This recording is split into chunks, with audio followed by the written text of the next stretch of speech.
අයුබෝවන් අද මම ඔයාලට අරගෙන ආවේ රජයේ ස්ථීර රැකියාවක් බලාපොරොත්තුවෙන් ඉන්න අයට ලැබුණු ඉතාමත් විශේෂ අවස්ථාවක් ගැන තොරතුරු. ඒ තමයි මුදල් කමිෂන් සභාවේ පවතින තාක්ෂණ නිලධාරී තුන්වෙනි ශ්‍රේණියේ තනතුරු සඳහා දැන් අයදුම්පත් කැදවා තිබෙනවා.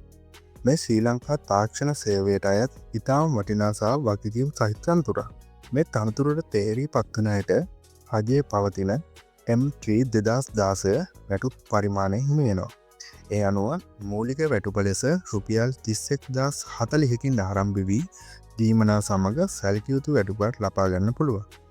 මේ රජයේ ස්ථීර සහ විශ්‍රාම වැටුප් සහිත රැකියාවක් වීම මෙහි ඇති ප්‍රධානතම මාසියක්. ඔබ බඳවාගනු ලබන්නේ විවෘත තරඟ විභාගයක් සහ ව්‍යුහගත සම්මුඛ පරීක්ෂණයක් මගින්. අපි දැන් බලමු මේ සඳහා අවශ්‍ය අධ්‍යාපන සුදුසුකම් මොනවද කියලා. මුලින්ම සාමාන්‍ය පෙළ ගැන කතා කළොත් ඔබ එක්වර විෂයන් 6ක් සමත් වී තිබිය යුතුයි.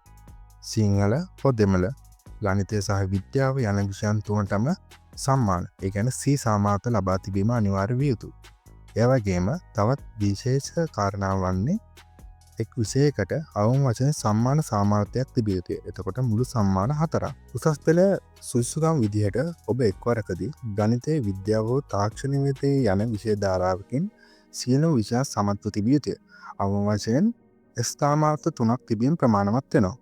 එසේම ඔබ විෂය ධාරාව මාරු නොකර එකම වාරයකදී මේ විභාගයේ සමත්ව තිබීම වැදගත් බව හොඳින් මතක තබා ගත යුතුයි. වයස ගැන සැලකීමේදී අයදුම්පත් කැදවන අවසන් දිනය වන විට ඔබේ වයස අවුරුදු 18ට නොඅඩු සහ අවුරුදු 35ට නොවැඩි විය යුතුය. මීට අමතරව ඔබ ලංකාවේ පුරවැසියෙක් විය යුතු අතර අයදුම් කරන දිනය වන විට සියලුම සුදුසුකම් සම්පූර්ණ කර තිබීම අනිවාර්ය වෙනවා.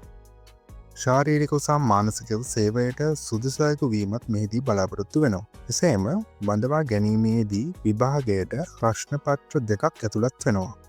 පළවෙනි එක තමයි සාමාන්‍ය බුද්ධිය. මෙහිදී ඔබේ තර්කන හැකියාව සහ තීරණ ගැනීමේ හැකියාව පරීක්ෂා කරනවා. දෙවැනි ප්‍රශ්නය තමයි විෂයානුබද්ධ දැනුම. මේ සිවිල්, විදුලි හෝ යාන්ත්‍රික ඉංජිනේරු ශාස්ත්‍රයේ මූලික කරුණු සහ සාමාන්‍ය දැනුම ඇතුළත් විය හැකියි. සෑම ප්‍රශ්න පත්‍රයකටම අවම වශයෙන් ලකුණු 40ක් ලබා ගැනීම සම්මුඛ පරීක්ෂණයේ සුදුසුකම් ලැබීම සඳහා අත්‍යවශ්‍ය වෙනවා. කොහොමද මේකට අයදුම් කරන්නේ? අයදුම්පත් ඉදිරිපත් කිරීම සම්පූර්ණයෙන්ම අන්තර්ජාලය හරහා සිදු කර යුතුය. ඒ සඳහා විභාග දෙපාර්තමේන්තුවේ application.donet.lk වෙබ් අඩවියට පිවිසෙන්න යුතුය. එහෙත් උපදෙස් අනුව නිවැරදිව තොරතුරු ඇතුළත් කර යුතුය. එසේම විභාග ගාස්තුව ලෙස රුපියල් 600ක මුදලක් ගෙවිය යුතු අතර මේ ඔන්ලයින් හෝ ඕනෑම තැපැල් කාර්යාලයක් කරා ගෙවීමට පුළුවන්. එසේම ගෙවූ රිසිට් පිටපතක් ඔබ ළඟ ලබා ගැනීමට අමතක කරන්න එපා. අවසාන වශයෙන් අයදුම්පත් කැඳවන අවසාන දිනය 2016 පෙබරවාරි 6 වෙනිදා වන අතර අවසන් මොහොත වෙනකම් ඉන්නේ නැතුව අනිවාර්යෙන්ම අදම අයදුම් කිරීමට ඔබ මතක තබා ගත යුතුයි. එසේම මේ ගැන වැඩි විස්තර අරන් ගැසට් නිවේදනය සහ අයදුම්පතේ ලින්ක් එක මම පහළ ඩිස්ක්‍රිප්ෂන් එකේ සහ පින් කමෙන්ට් එකේ දාන්නම්.